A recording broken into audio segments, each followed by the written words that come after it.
Meus irmãos queridos, a Sociedade Espírita Paz, Amor e Luz sente-se honrada mais uma vez de tê-los conosco nesse espaço físico. Asseguramo-vos que nesta tarde, uma vez mais, vamos acrescentar conhecimentos que nos possibilitem, que é o nosso destino, fazermos escolhas mais favoráveis nesta existência, para que a gente possa regressar para casa futuramente, sem sombra de dúvidas, em condições mais favoráveis. Hoje, ajustando a sua agenda, que não é fácil realmente, é um trabalhador do movimento espírita muito denodado, muito profícuo. O Dr. João Madeira Neto está conosco e vai nos conduzir na reflexão sobre a microcefalia e a bioética espírita. Dádivas realmente, nos esmeremos para assimilarmos o máximo possível, porque são oportunidades raras que a misericórdia divina se nos apresenta e nós temos que aproveitar. Nossa prece, em seguida, uma pequena provocação ao nosso querido doutor, e ele vai nos conduzir, então, nessa reflexão muito importante. Unamo-nos em pensamento. Pai da vida, Criador de todos nós, que um dia, na nossa retaguarda evolutiva, milênios, fomos postos na liça simples e ignorante, sem saber, mas que gradativamente despertamos em nós esse dom do livre-arbítrio, esta possibilidade de tomar decisões, e iniciamos esta longa jornada na direção da luz maior, que são os próprios vossos braços plenos de amor, de carinho por todos nós. Estamos solicitando uma vez mais que a vossa misericórdia, através dos mensageiros celestes, seus filhos mais desenvolvidos, possam nos envolver em ternura e em carinho, nos inspirar, para que a lição veiculada para nós desça do nosso intelecto, agasalhe-se no nosso coração e se nos torne hábitos mais saudáveis, para que possamos acelerar o nosso processo de redenção. Anima-nos, Pai da vida, ampara-nos para que possamos lograr êxito nessa proposição. Que assim seja, Senhor. A doutora Zoé, é doutora Zoé Mari? Doutora, né? Doutora Zoé Mari Saraiva Paim, lá do Rio Grande do Sul, escreve para nós Evolução do Átomo ao Arcanjo. Uma obra-prima, realmente, que não pode faltar naqueles que se aprofundam fundamentalmente no aspecto científico que o Espiritismo nos propõe. Uma pequena lição dessa obra, e depois o nosso João vai nos conduzir em assuntos, inclusive, mais profundos. Diz a nossa querida doutora que o incrível avanço da ciência e da tecnologia tem levado os homens a perderem o seu vínculo com a natureza. Prevalece ainda a atitude de domínio e exploração. Os homens usam e abusam dos recursos da natureza sem se dar conta de que estão destruindo o nosso lar planetário, deixando-o mais pobre e mais inóspito para nossos descendentes. E adivinha quem serão os nossos descendentes? Adivinha. Devemos nos lembrar de que um dia voltaremos a este planeta para regenerá-lo e que provavelmente ele estará transformado em um lugar pouco acolhedor, mas não é um programa meio estranho? Em função das mudanças climáticas provocadas pela poluição, pela escassez de água doce e pela destruição da biodiversidade. Raul Teixeira, em uma palestra, nos diz diz-nos ele que a consciência espírita faz mudar nosso estilo de vida, levando-nos a assumir postura de espírita antes de qualquer coisa. Seremos espíritas médicos, espíritas professores, espíritas pais e assim por diante. A coragem de ser espírita não está em declarar-se espírita, mas em ter atitude espíritas, procedendo como cristão em todas as circunstâncias de nossa vida. Diante do sofrimento, diante da morte, diante da natureza, como diante do compromisso de transformação íntima. Diante da degradação dos valores morais da sociedade em que vivemos, nós espíritas temos de ter a coragem de nos posicionar a favor da dignidade do ser humano, contra toda tentativa de desrespeito à vida Isso é bioética, né? Para tanto, o movimento espírita tem se empenhado em campanhas de valorização da vida contra o aborto, contra a eutanásia, contra a pena de morte. Possuir uma consciência espírita é, pois, nortear-se estritamente por uma filosofia de vida baseada no conhecimento das verdades espirituais, revelada pelos Espíritos, à luz do Evangelho de Jesus. Então, nós vamos ver hoje como isto é verdade, quando o nosso querido Dr. João vai abordar aí a microcefalia e a bioética espírita. E nós estamos muito honrados de tê-los conosco nesta tarde. Vamos ouvi-lo. Boa noite a todos. Eu sou muito grato a todos os trabalhadores desta casa que nos proporciona hoje estarmos aqui. A sociedade, de uma forma geral, tem muita dificuldade de se posicionar frente a determinados assuntos. Aborto é um deles. Então, hoje, nós estamos aqui, como a doutora e o senhor Vanim leu, porque nós somos espíritas e somos médicos.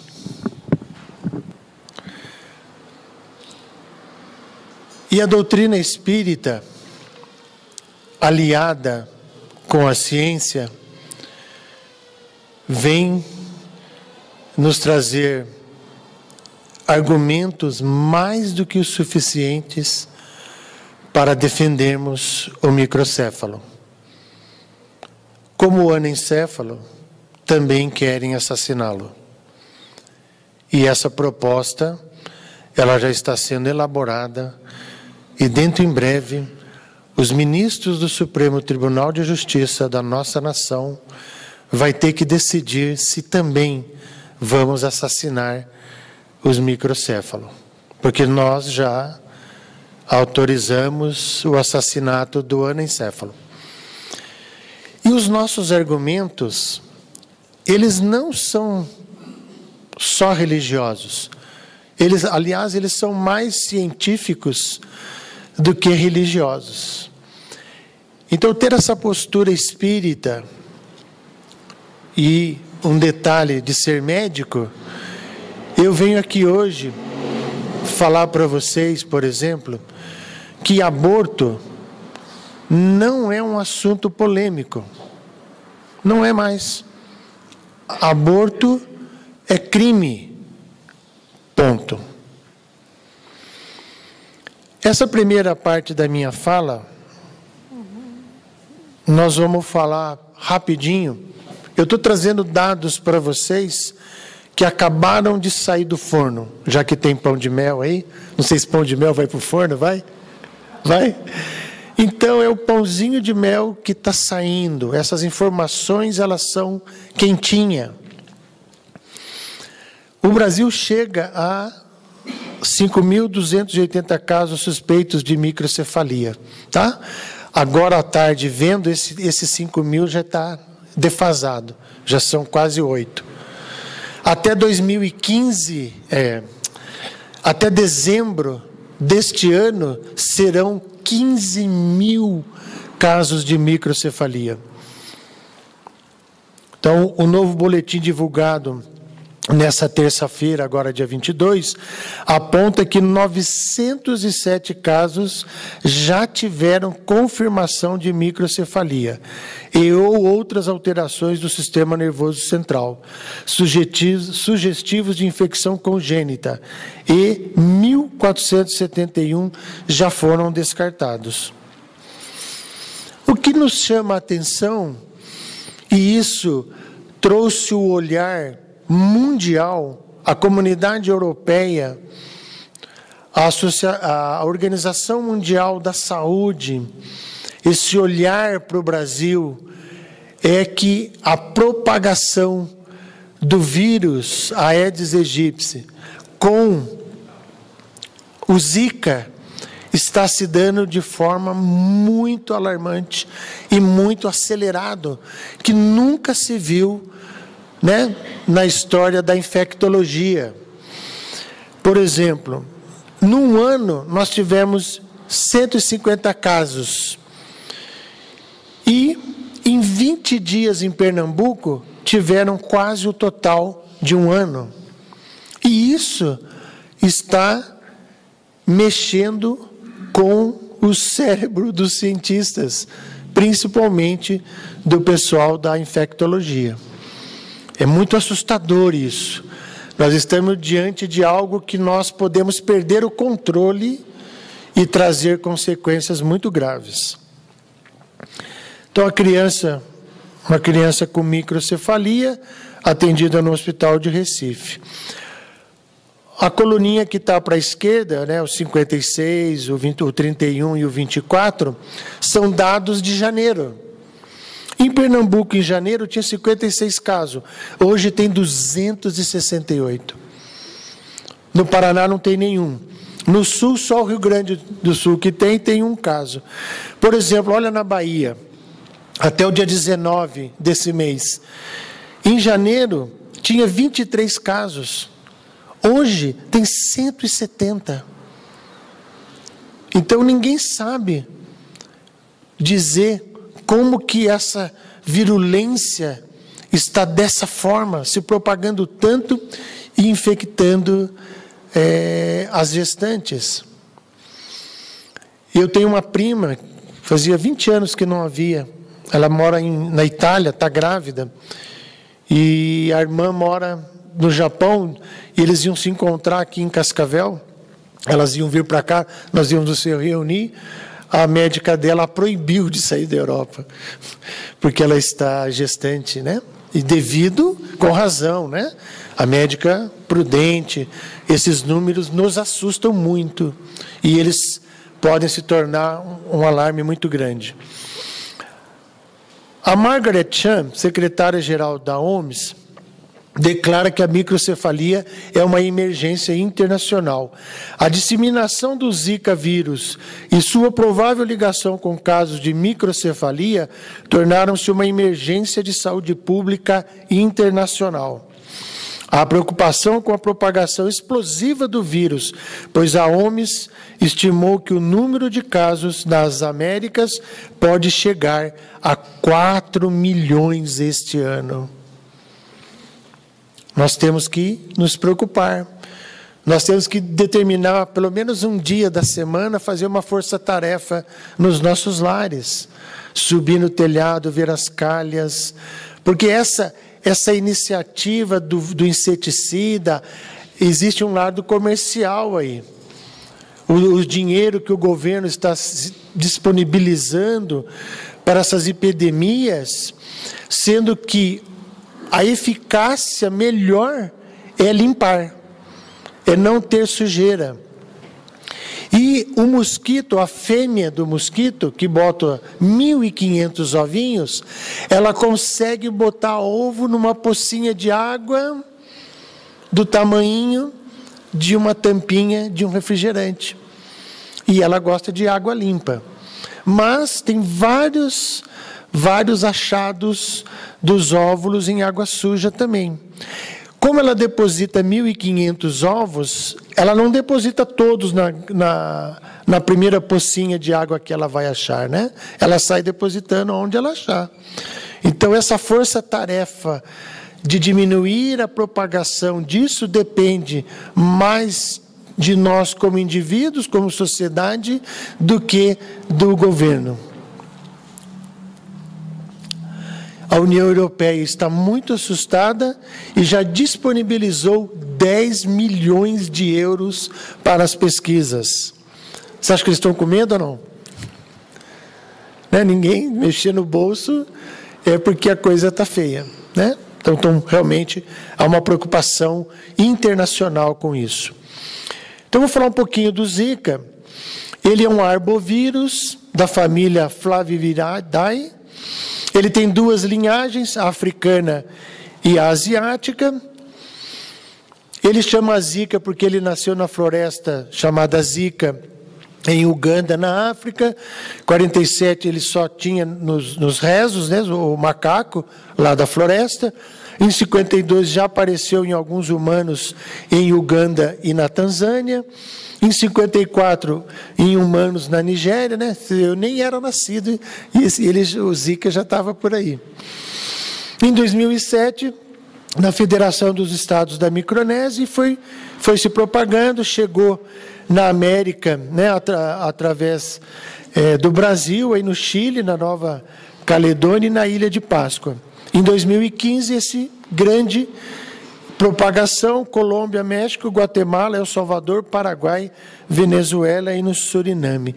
Esses dados estão bem colocadinhos no SUS, tá? No DataSUS, é só vocês acessarem lá que está disponível, bem tranquilo.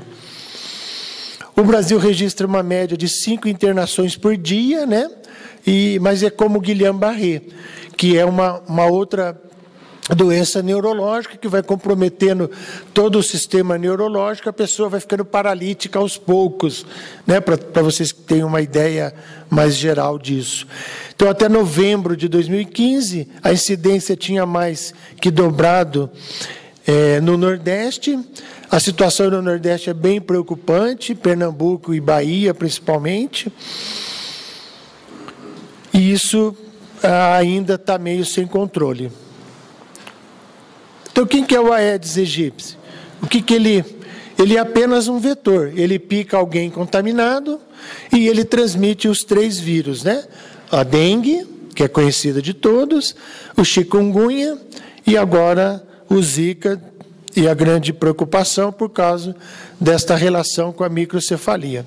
Então, o que é o Zika? O Zika é um vírus transmitido pelo mosquito Aedes, o mesmo que transmite a dengue e a chikungunya, né? Ele pode causar febre, normalmente é febre alta, não é aquela febrezinha de 37,5, 38, é uma febre de 39, de 40 graus, e causa uma conjuntivite, e pode começar entre 2 a 7 dias após a picada do mosquito. Para vocês ficarem tranquilos, 80% das pessoas que forem infectadas pelo Zika vão aí nos postos de atendimento da cidade e vai passar como uma gripe. Algum médico mais curioso vai pedir uma sorologia para dengue e os casos vão se resolver sozinho, 80% deles, né? Agora, essa atenção com as gestantes, principalmente no Nordeste, então a indicação de se fazer esse teste rápido, que é caro ainda, nas mulheres que forem gestantes. Então, o ciclo de transmissão: febre, erupções na pele, vermelhidão, coceira, tem dor nas articulações e conjuntivite. Então, a pessoa infectada com o vírus vai transmitir. Se eu estou com o vírus, eu posso contaminar duas coisas, vamos dizer assim. Ou a mulher que vai contaminar o feto, ou eu vou contaminar o mosquito, né? Que ele vai me morder e ele já vai ser um vetor de propagação. Então, o mosquito infectado pica a pessoa saudável e transmite o vírus. Então, a gente ouviu há uns dias atrás que não haveria relação, né, que era por conta dos inseticidas, que isso era comércio, que não tinha relação do vírus Zika com a microcefalia. Mas o que tem se mostrado que isso não é verdade, que existe aí uma relação muito forte da microcefalia com o vírus. Então, os cientistas acham mais uma evidência de ligação entre o Zika e microcefalia. Vírus foi encontrado em tecidos do cérebro de feto com microcefalia, e isso está publicado no New England, of Medicine, que é uma revista de peso, uma revista séria. Ninguém ali publica besteira, né? Os editores dessa revista são muito sérios. Alguém que consegue publicar ali é realmente alguém que tem mérito, que é estudioso, que está na frente das pesquisas. Então, o Brasil deve acumular 15 mil casos, como eu já disse, até o final do ano. E o infectologista, diretor da Fundação Oswaldo Cruz, lá do Mato Grosso do Sul, estamos diante de uma epidemia de Zika congênita. de mãe para filho, cuja expressão de maior gravidade é a microcefalia, mas que não é a única e talvez não seja a mais frequente. A Organização Mundial da Saúde diz que nada indica que vacinas, que inseticidas ou mosquitos transgênicos vão causar a microcefalia, né? Não é o que os estudos têm se dito para nós. A causa desse número assustador, realmente, ela deve estar ligada a um mosquito, né? A gente torce que não, né? Que daqui a pouco apareçam novas informações, porque isso aqui é tudo novo para todos nós. Isso aí vai estar mudando toda semana. Então, vamos torcer para... Então, para vocês entenderem, o que é essa microcefalia? É o tamanho do bebê quando ele nasce. Ele vai ter um desenvolvimento da relação da sua massa encefálica com o osso, que é o crânio, a calota craniana. E isso tem um diâmetro aceitável, né? Como está bem explicado ali, né? A criança com o tamanho normal e a criança com microcefalia. Há uma diminuição desse volume de crescimento do crânio, tanto em relação à massa como o osso. Então, a doença, a microcefalia é uma má formação congênita em que o cérebro do bebê não se desenvolve de maneira adequada. O tamanho do crânio é menor que o usual para a idade e pode apresentar deformações. O que causa isso? Há duas classificações para a doença. A primeira é a transmissão congênita, que é mais rara. Então, no processo de desenvolvimento genético, vai haver uma alteração dos cromossomos e não vai haver o desenvolvimento, o tamanho da cabeça, não vai crescer, né? Essa condição recessiva apresenta um caso a cada 30 ou 40 mil nascidos vivos.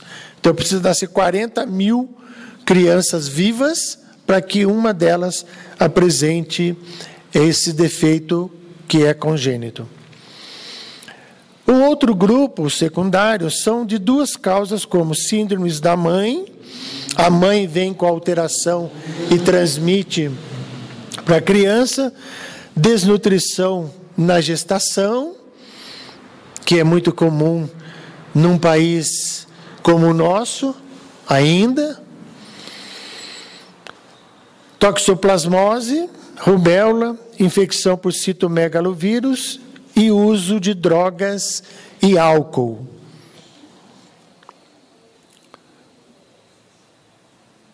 Como que é feito o diagnóstico? Os casos primários da doença podem ser identificados com o bebê ainda no útero. Então, existem parâmetros ecocardiográficos intrauterino em que se desconfia, em que se faz medições e já pode-se ter uma ideia disso.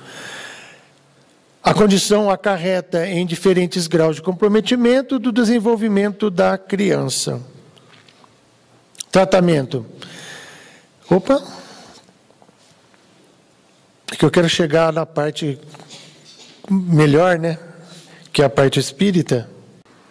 Então, não existe um tratamento padrão para isso.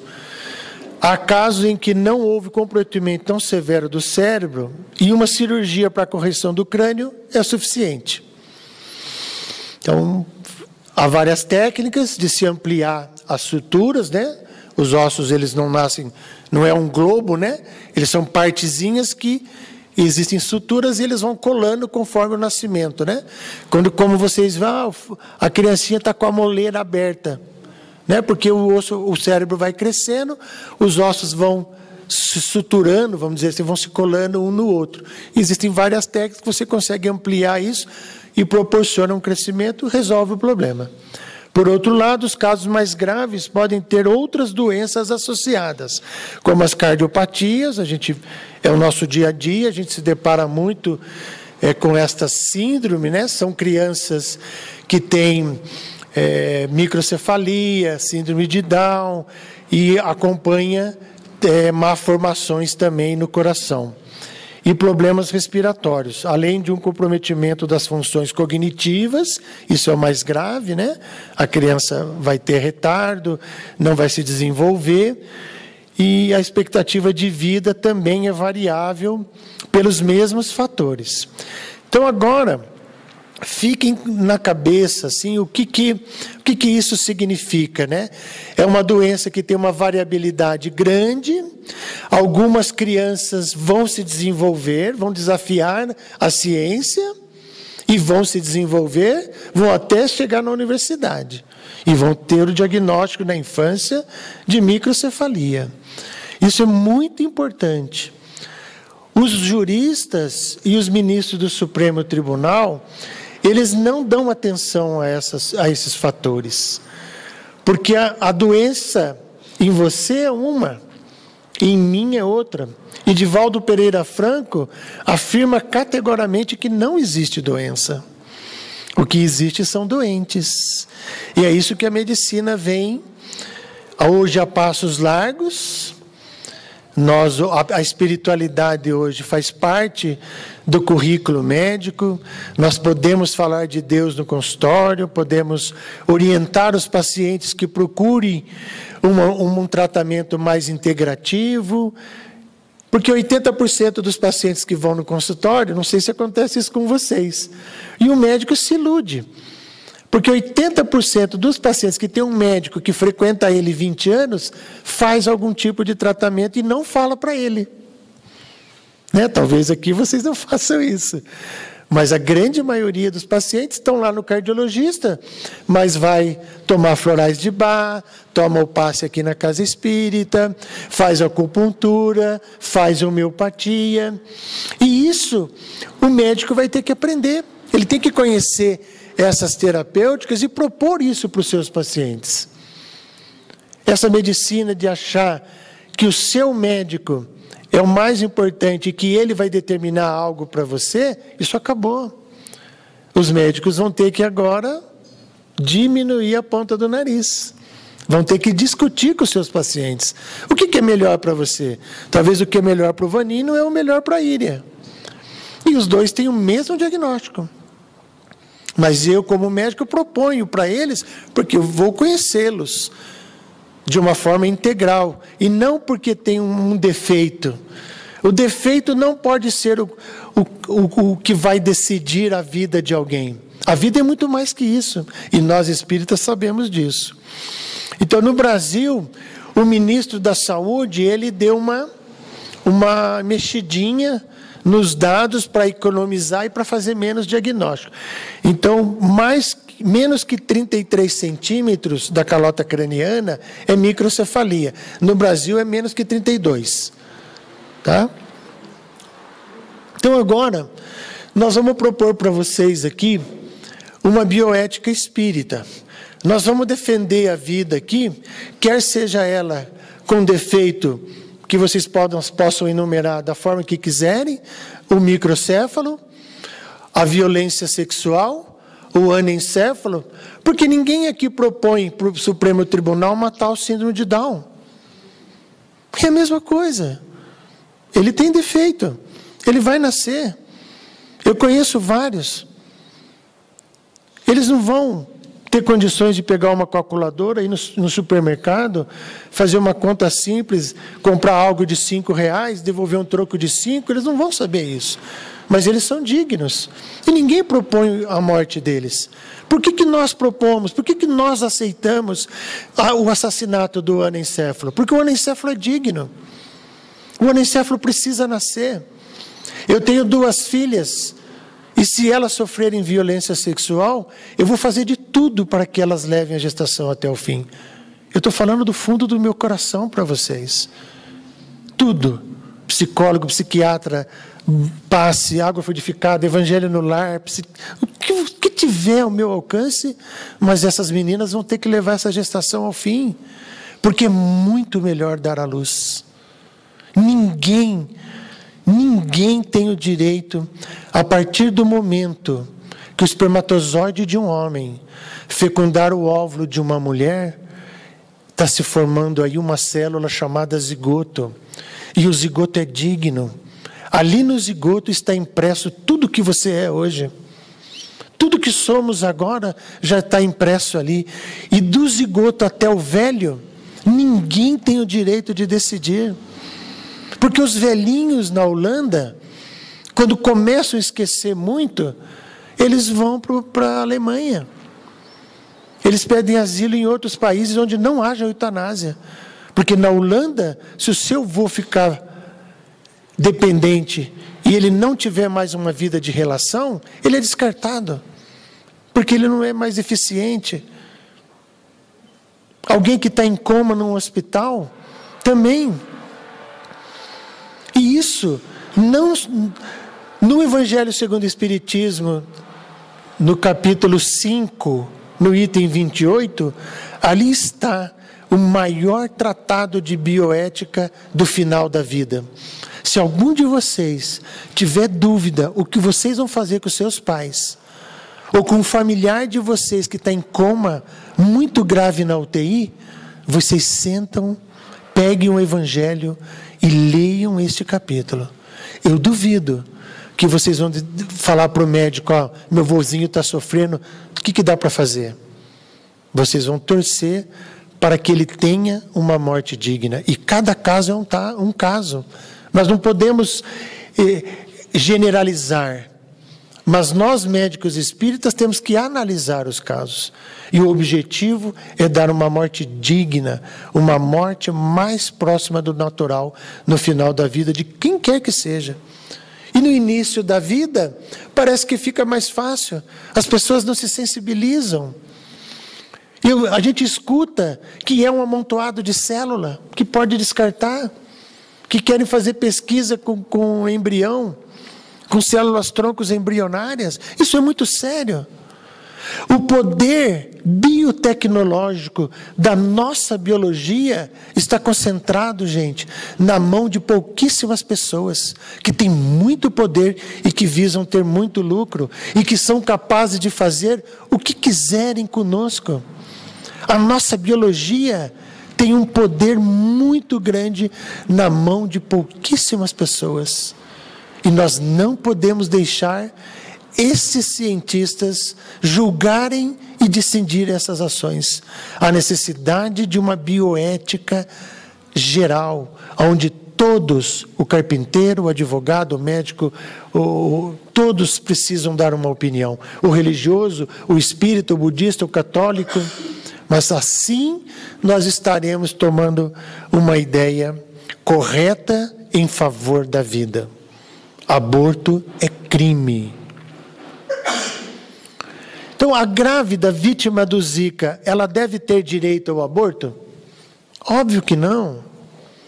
Mas a ativista Débora Diniz disse estar preparando uma ação para pedir ao Supremo Tribunal Federal autorize o aborto em gestações de bebês com microcefalia, que vêm sendo associadas ao Zika vírus. E isso, gente, tem um poder muito grande.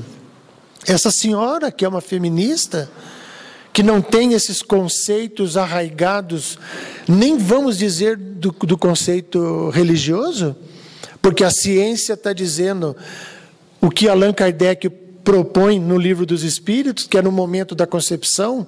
Existem vários trabalhos mostrando que é sempre melhor dar à luz, porque o número, uma mulher que faz aborto, ela tem uma grande chance de morrer em 2 anos. Envolvimento com drogas, o índice de suicídio é maior e existe uma relação muito forte com o câncer de mama. Só que isso a senhora Débora não comenta. Ela não traz esses dados. Aborto também não é problema de saúde pública. Quem morre fazendo aborto é porque está na mão de picareta. É simples fazer um aborto. É muito simples. Então esse negócio que que tem que legalizar porque é um problema de saúde pública. Isso é mentira. Isso é conversa. Isso é comércio. A indústria do aborto quer faturar em cima disso. E nós não podemos. Nós temos que ter esses conceitos. Nós temos que ler sobre isso. E a Associação Médico Espírita do Brasil tem muito para contribuir. Então, no Livro dos Espíritos, na questão 358, o abortamento voluntário é crime, qualquer que seja a época da concepção? E os Espíritos nos responderam: existe sempre crime quando transgrides a lei de Deus. A mãe ou qualquer pessoa cometerá sempre crime, tirando a vida à criança antes de nascer, porque está impedindo a alma de suportar as provas das quais o corpo deveria ser instrumento. No caso, por exemplo, quando que eu, como médico, e eu já fiz isso, vou fazer o aborto? O único caso que nós podemos fazer é quando os dois correm risco. Então eu salvo a mãe, que é uma vida que já existe, em detrimento de uma que está começando, porque eu vou perder as duas. Então a gente salva a mãe. É a única maneira, é a única situação em que nós devemos fazer aborto. Caso contrário, vai ser sempre crime. No caso da violência sexual, um crime não justifica o outro. Se no final da gestação a menina não quer a criança, ela doa para o Estado. Isso é possível, porque vai ser muito melhor para ela dar à luz do que interromper a gestação por as razões que eu disse para vocês. Então, em que momento a alma se une ao corpo? Quando que acontece isso? A união, está na questão 344, a união começa na concepção, mas não se completa senão no momento do nascimento. O Jérôme Leroux é o maior geneticista que já apareceu aqui na Terra. Inclusive, ele teve na Constituição Brasileira. E ele afirma que a dignidade do zigoto, nós deveríamos dar para ele uma carteira de identidade internacional, porque é na união do espermatozoide com o óvulo que se inicia a vida. E nenhum cientista até hoje foi capaz de dizer: não achei vida ali, não é isso aí está completamente errado. Não, pelo contrário.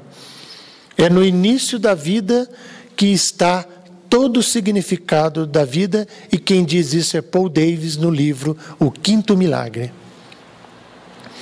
Desde o momento da concepção, o espírito designado para habitar tal corpo, a ele se liga por um laço fluídico que vai se apertando cada vez mais até que a criança nasça. Então, nossos filhos são espíritos, eles não são nossos, e eles são um presente do divino. Deus confia eles a nós. Quem é o anencéfalo? Porque o anencéfalo vem assim. Ele vem empacotadinho e depois descobre quem que é o anencéfalo. Que espírito que é esse? Que milênios vem cometendo equívocos e o divino fala para ele: vou empacotar você agora. Você vai lá, vai nascer com um defeito bem grave no teu sistema nervoso central e você vai viver 3 horas, 1 mês, 1 ano, 1 mês e 8 meses, como a Marcelinha, filha da Cacilda, que viveu 1 ano e 9 meses.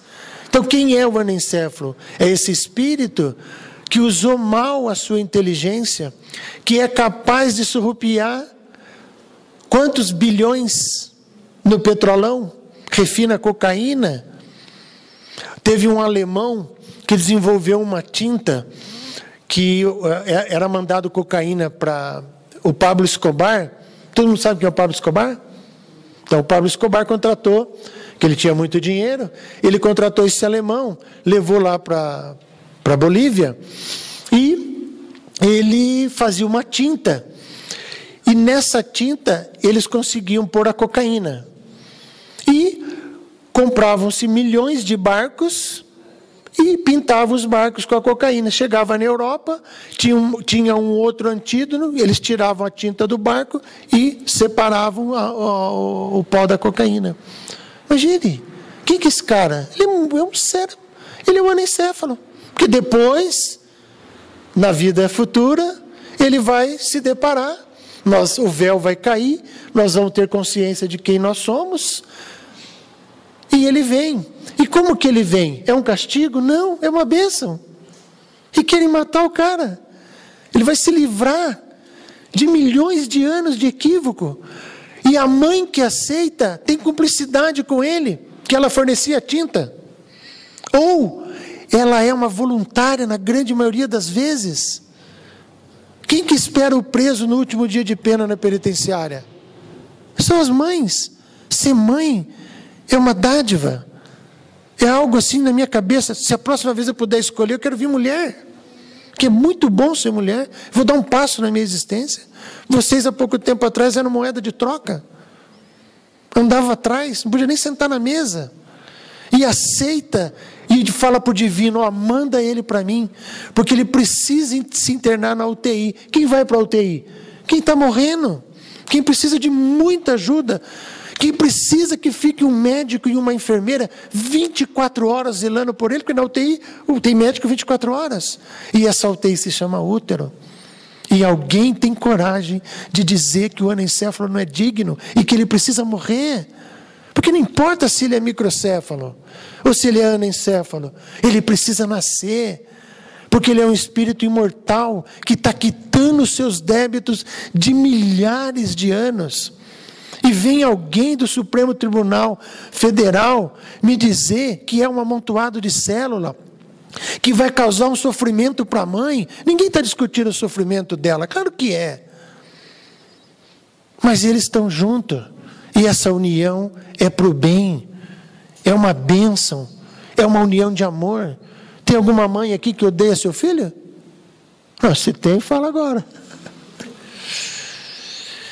Se aceitarmos que uma mãe mate seu próprio filho, como poderemos dizer aos outros para não se matarem uns aos outros?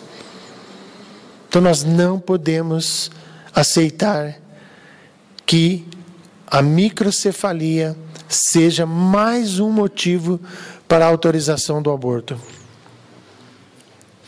A vida contra o aborto. Estou acabando. O raciocínio deve ser outro. Essa senhora é a doutora Marlene Nobre, fundadora da AME Brasil, da Associação dos Médicos do Brasil e da AME Internacional. É a nossa guia no movimento médico espírita. O raciocínio, então, perante estas circunstâncias, esses dilemas éticos do início e do final da vida, tem que ser outro. Diante do feto com deficiência, é necessário que os pais pensem no grau de comprometimento que têm para com esta alma doente e nos esforços que devem empreender para ajudá-la a se recuperar. Lá em Quedas do Iguaçu, acho que eu sempre conto, eu vou contar de novo, tem uma mãezinha lá, ela tem 3 filhos, 2 com Down e uma, a mais velha, com paralisia cerebral. Aí eu olho para ela e certa feita eu não aguentei, né? Porque eu falei, mãezinha, me explica aí, como é que é isso? O que, doutor? Ela ficou meio espantada, eu falei, olha, como assim? Olha o problemão que você tem. Não, mas como assim, doutor? Eu falei, você tem 2 filhos com síndrome de Down. Você tem uma filha com paralisia cerebral que agora vai vai comer pelo estômago com uma sonda. Você é sozinha. Você ganha o Bolsa Família. Até se você quiser, eu tenho uma cesta básica no carro. Falei assim para ela. Ela fez assim, que isso? Doutor, eu amo tanto essas crianças, que para mim, eles são normais.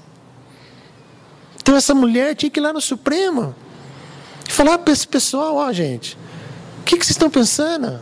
Vocês precisam ler, vocês precisam estudar, porque os ministros lá têm mãe. Eles têm religião também. Não dá. Será um karma coletivo muito grande para nós se aceitarem o aborto. E começa assim. É um anencéfalo, é um microcéfalo, aí num feriado, numa sessão de surdina, aborto aprovado no Brasil.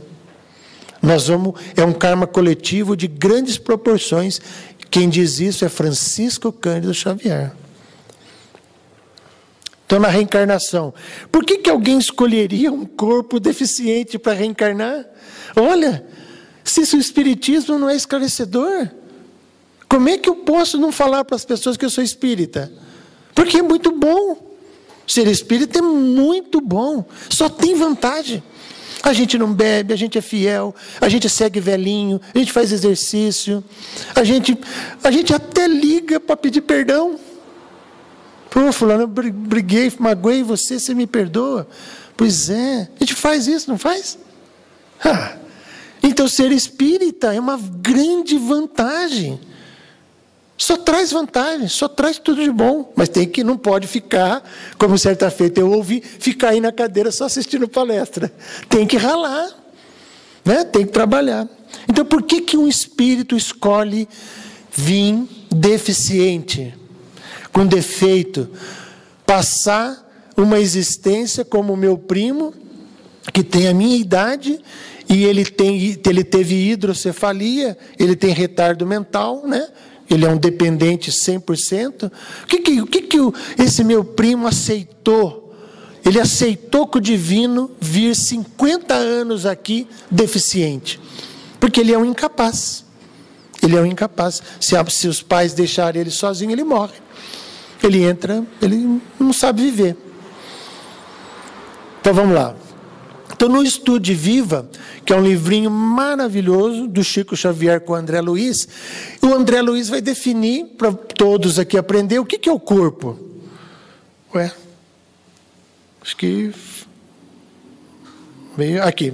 Então, o que é o nosso corpo? Então, o corpo é um engenho vivo, são 100 trilhões de células, que você recebe do produto genético dos seus pais, no caráter da hereditariedade, né? Em caráter de obrigatoriedade. Então, você escolhe esse corpo. Esse corpinho que você está aí, você pediu na medida. É esse aí. Não reclama dele. Foi você que escolheu. Por um tempo variável. O anencéfalo, por exemplo, pediu para 3 horas. 9 meses, mais 3 horas, que daí ele morre. Mas foi ele que pediu, foi ele que escolheu. Quem que é o maestro dessa orquestra de 100 trilhões de células? Sou eu. Eu que vou reger a minha orquestra, eu, espírito. Através do meu perispírito, que é o meu organizador, que vai dizer para os meus genes, façam isso, tenham isso, quero morrer com disso e vou viver até lá. Então é o meu perispírito que vocês estudam aqui, essa casa é a Casa Magna de Cascavel. Vocês estão estudando aqui, vocês sabem o que é perispírito? Que é esse organizador? Eu, espírito, que determino para ele, faz isso para mim. Mas, ao mesmo tempo, eu posso dizer, não vou ter câncer. Esse câncer não vai me pegar. E os médicos falam assim, eu não sei como é que você está vivo. É você ter morrido. Porque sou eu que determino. Essa máquina, então, que funciona tal qual o estado vibratório da sua mente. Que fofinho. Então, no Livro dos Espíritos, na sequência, na 335, o espírito tem direito de escolher o corpo no qual vai encarnar, ou somente o gênero de vida que lhe deve servir de prova? Então, eu escolho esses defeitos ou eu só escolho as minhas provas aqui, as minhas dificuldades, a tarefinha, que às vezes a tarefa que nós temos aqui, o dia que a gente descobre que a nossa tarefinha era pequena, dói. Puxa, era tão pequena e eu não fiz, né? Ele pede também para escolher o corpo, porque as imperfeições desse corpo são para ele provas que ajudam o seu progresso. Se vence os obstáculos que nele encontra. Então é um caráter expiatório, porque você não vai mudar isso na tua existência, mas você aceita, e você vive, e você nasce. Então, o aborto, esses espíritos que sofrem essa violência, eles se revoltam muito. E, às vezes, eles se voltam contra a mãe. E isso vira um ciclo de perseguição, de equívocos, e que terá que ser resgatado futuramente. Então, é sempre melhor dar à luz. Genética. Olha, a genética não determina nada na nossa vida. Um dia nós podemos falar sobre o estudo do genoma aqui, né? Sabe qual que é a diferença nossa para um rato? Número de genes? Vocês sabem? O rato tem 300 a menos. E nós, em uma espiga de milho? Nós temos 25 mil, tá? Nós temos 25 mil genes. O rato tem 300 a menos. E nós, os chimpanzés? Praticamente não existe diferença. Então, a genética mostra que o ser humano é metido, soberbo. Não é ela que determina, sou eu. E olha aqui. A menina nasceu com microcefalia e o menino não. Quem que explica isso, gente? Isso aqui é a maior prova. Eles são gêmeos, idênticos. O mesmo material genético do que tem microcefalia é o dela. É o mesmo material. Por que um tem e o outro não? Porque os dois são o quê? Espíritos. O outro falou, ó, vou de carona. Qual que é a proporção de um encarnado para 3 desencarnados querendo vir para cá? Ela aceitou, eles falaram assim, ó, eu vou de carona. Você me aceita, eu preciso ter microcefalia, vem. O pequenininho falou, pegou na mão dele, falou, vem que ela vai, eu converso com ela. Nós vamos fazer um acordo aqui, você vai nascer. Como é que faz o aborto aqui? Ah, quero ver. O risco aqui. Então, se essa mãe pedir aborto, eu não faço. Tirar um aqui e deixar o outro sobreviver e ela viver junto, não dá. Então, não é a genética. E a ciência não quer aceitar isso, vai ter que engolir. Goela abaixo, porque é a maior prova que não são os genes que determinam.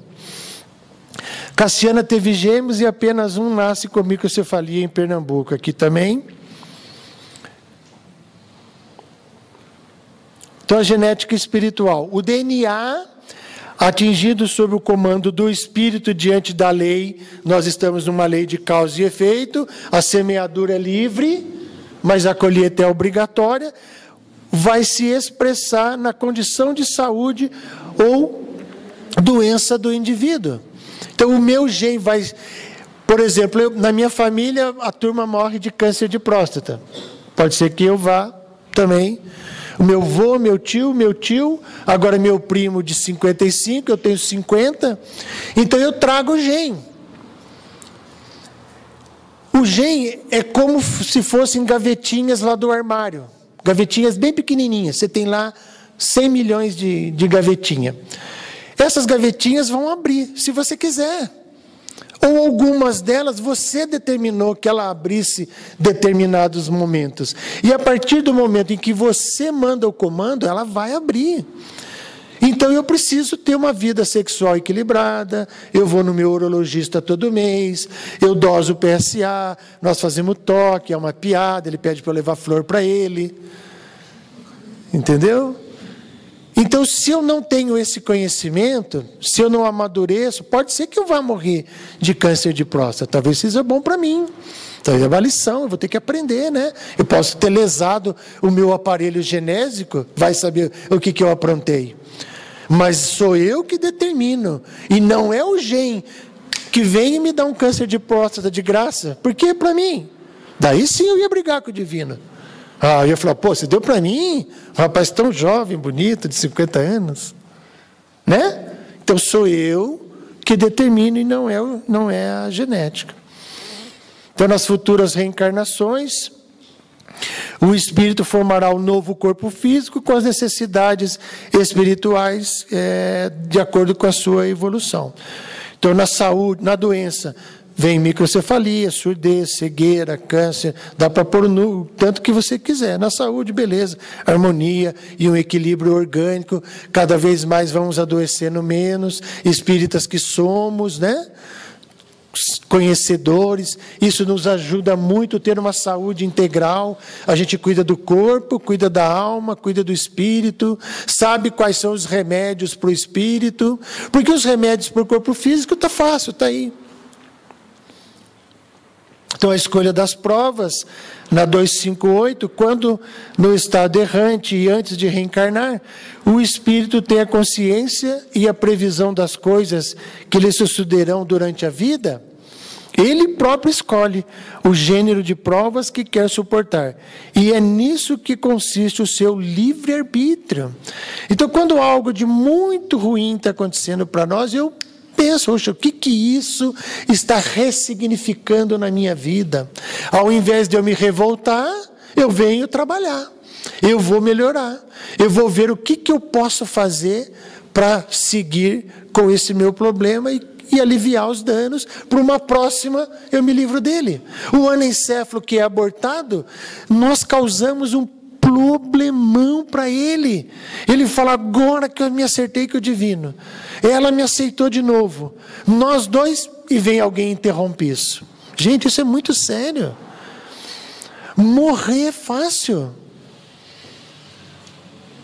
É verdade, morrer é fácil. Agora, renascer é complicado. Tem que ajustar aqui e ali. Por isso, tratem bem seus pais. Ame-os, independente do que eles foram. Porque nós vamos ter que ter pai de novo. Alguém vai ter que aceitar a gente de novo aqui. Então, a escolha das provas, na 266, não parece natural que os espíritos escolham provas menos penosas? Para vós, sim. Para o espírito, não. Quando ele se liberta da matéria, a ilusão desaparece e ele pensa de uma outra maneira. É o cidadão que chegou lá, só reclamou, e o pessoal do departamento de reencarnação falou, então vou fazer o seguinte, você vai reencarnar lá, o que você quer? Eu quero nascer cego, quero cair, quebrar as duas pernas, ser amputado. Aí os espíritos falam, não, calma, você não vai, não é nada disso, você não vai conseguir. Não, mas não. Vamos fazer o seguinte, você vai nascer, vai ter uma vidinha modesta. Lá pelos 30 anos, vai aflorar em você a mediunidade.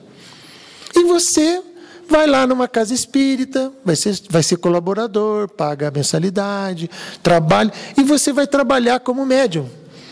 Até os 80.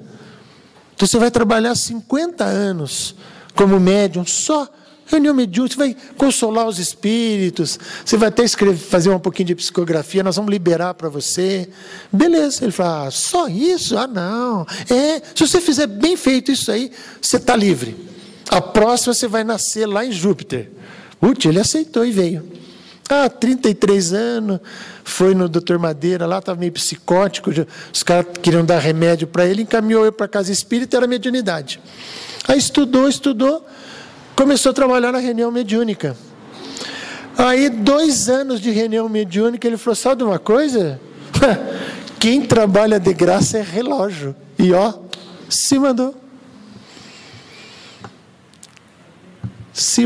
Perdeu a existência, né? Porque nós precisamos reconhecer qual que é a nossa tarefa aqui. Todos nós aqui temos uma tarefa. Você assumiu um trabalho aqui, uma tarefa para ser realizada. Quem descobrir, vai estar no caminho.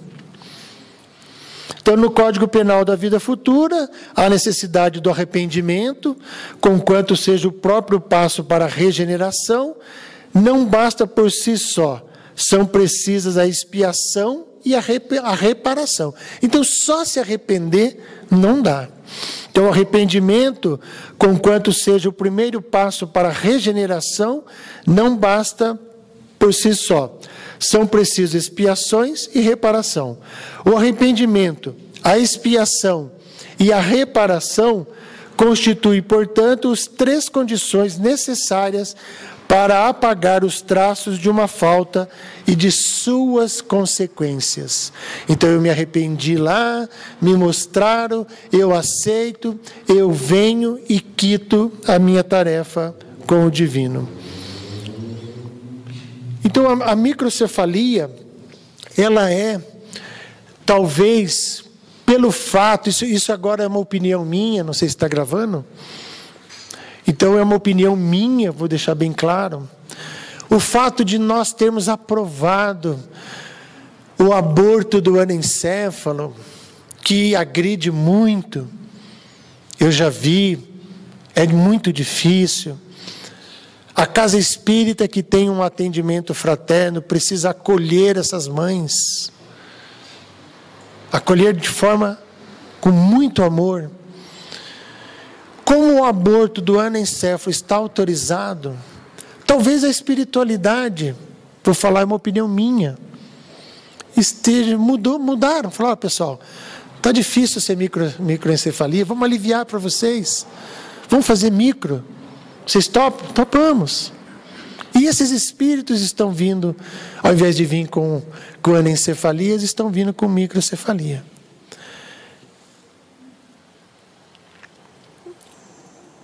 Então o Espiritismo mostra a causa dos nossos sofrimentos nas existências anteriores e na destinação da Terra, onde o homem expia o seu passado.